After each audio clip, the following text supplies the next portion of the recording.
அனைத்து தாம் தமிழ் உறவுகள் மற்றும் இங்கே கூடியிருக்கின்ற எனது அன்பு நாம் தமிழர் சொந்தங்கள் எல்லோருக்கும் முதலில் வணக்கம். அண்ணன் சொன்னது போலதான் நாம் வரலாற்றை மறைக்கப்பட்ட ஓர் இனமாக வாழ்ந்துகிட்டு இருக்கோம். இன்றளவும் இந்த நொடி பொழுது கூட அப்படிதான் நம்ம நின்றுட்டு இருக்கோம். நமக்கு தெரியாது நம்மளை எல்லாரும் என்ன எப்படி மாற்றி வச்சிருக்காங்கன்னா, மரபணு மாற்றப்பட்ட ஒரு விதை நம்ம பார்க்கிறோம் இன்னைக்கு நடக்குது, செடி கொடியில காயில நடக்குது. அதே போல திராவிடம் என்ற ஒரு இல்லாத ஒண்ண நம்ம மேல மரபணு மாற்றுறதுக்கு முயற்சி செஞ்சுட்டு இருக்காங்க. ஊசியை கொண்டு நம்மளை ஏத்துற மாதிரி ஏத்தி நீ திராவிடன் சொல்லி ஏமாட்டி நம் முன்னவர்களை நாம் அறியவும் இல்லை, வணங்கவும் இல்லை, போற்றவும் இல்லை. அதுதான் உண்மை.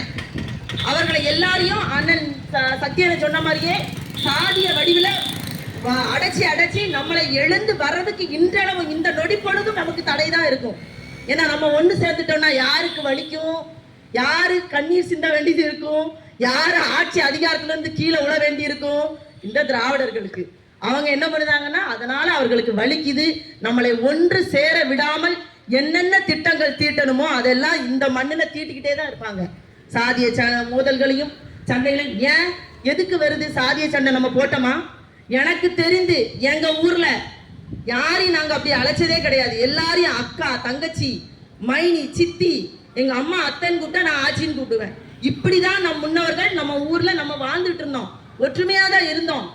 சமூக நீதியை இவங்க யாருங்க நமக்கு கற்றுக் கொடுக்கிறதுக்கு? நம்ம சமூக நீதியை காத்து ஒற்றுமையோட வாழ்ந்த ஒரு இனம் தான் இந்த தமிழினம். ஆனா இன்னைக்கு என்று இவர்கள் ஆட்சிக்கு வந்து தமிழர் அல்லாத இவர்கள் நம்மை ஆளணும்னு திட்டமிட்டு இந்த மண்ணில் நின்று செய்யறதுனாலதான் நம்ம இன்னைக்கு இந்த மாதிரி பிரிஞ்சு நிக்கிறோம். நாம தான் அதை உணர்ந்து கொள்ளணும்.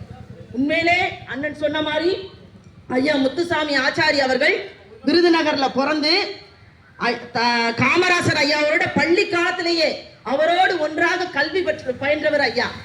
அவரோடு ஒன்றாக கல்வி பயின்று ஒவ்வொரு போராட்டங்களும், விடுதலை போராட்டங்கள்ல காமராசர தாத்தாவோட கூடையே நின்று, தோல் நின்று, அவரோடு நின்று போராட்ட காலத்தை சந்திச்சவர் தான் நம்ம ஐயா. அண்ணன் சொன்ன மாதிரி இன்ன வரைக்கும் யாருமே அவரை இந்த திராவிட அவருக்கு இன்னைக்கு அவருக்கு ஒரு மலர் தூவி, ஒரு அஞ்சலி, ஒரு வீர வணக்கம், ஒரு புகழ் வணக்கம் செய்திருக்காங்க. ஏதாவது ஒரு இடத்துல செய்வாங்களா அவங்க இந்த திராவிட கட்சிகள்? நினைக்க கூட மாட்டாங்க, கொண்டு சேர்க்கவும் மாட்டாங்க, நமக்கு கற்பிக்கவே மாட்டாங்க. ஏன்னா இப்படி செய்துட்டோம்னா அவர்களுக்கு மிகப்பெரிய தோல்வி அவர்களை எட்டிடுவாங்க. அந்த ஒரு நோக்கத்துக்காக தான் நம்மளை மறைச்சிக்கிட்டே இருக்காங்க. நாம் தமிழர் கட்சி பிள்ளைகள் அண்ணன் சீமான் அவர்கள் ஒரு அண்ணன் கிட்ட கேட்டோம். நாங்க அண்ணன் இந்த மாதிரி நாங்க செய்யலாமா? நம் கடமை. அண்ணன் சீமான் சொன்னது நம் கடமை. தமிழர்கள் ஒவ்வொருவருக்குமே நாம் வணக்க செலுத்த வேண்டியது நம் கடமையம்மா, அழகா நீங்க செய்யுங்கன்னு தான் சொன்னாங்க. இதுதான் நாம் தமிழர் கட்சி. புரிஞ்சு கொள்ளணும்.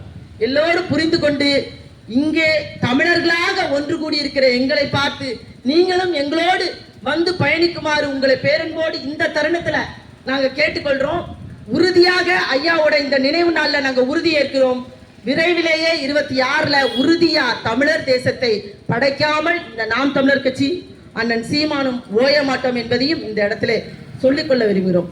வருடந்தோறும் இது மிகப்பெரிய விழாவாக அண்ணன் சீமானோட ஆட்சி வரும்போது மிகப்பெரிய விழாவாக உறுதியாக இந்த இடத்துல வச்சு நடத்தப்படும் என்பதையும் உங்களிடம் சொல்லிக்கிறோம். நல்லது, நன்றி.